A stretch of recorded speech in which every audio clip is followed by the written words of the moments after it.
આજે આપણે ધોરણ 4નું પ્રકરણ 4 ટીક ટીક ટીક એ પ્રકરણમાં આવતી ઘડિયાળોની સમજ આપણે પ્રવૃત્તિ દ્વારા શીખીશું.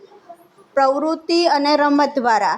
તો આ છે ઘડિયાળ અને આ છે 2 કાંટા. તો હવે આપણે ઘડિયાળ અને કાંટાની મદદથી ઘડિયાળમાં સમય કેવી રીતે જોવો એ સમજીશું. તો આ ઘડિયાળના 2 કાંટા ગોઠવવા માટે કોણ આવશે?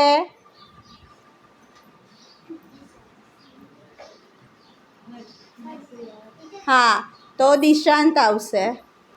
દિશાંત, 3:45 કેવી રીતે થાય?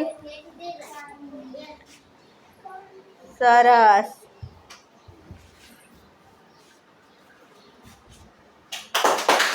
સરસ.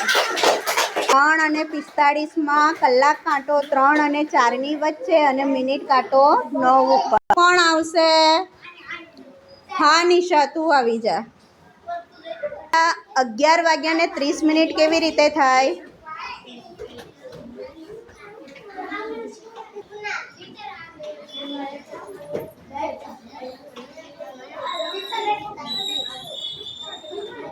સરસ.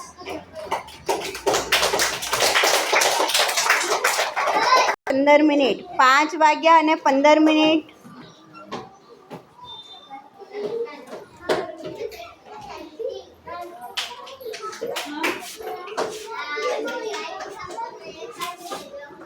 સરસ. 8:20 કેવી રીતે થશે? સરસ.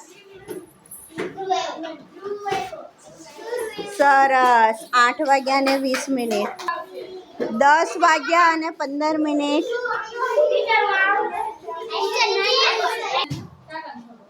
10:15 સરસ.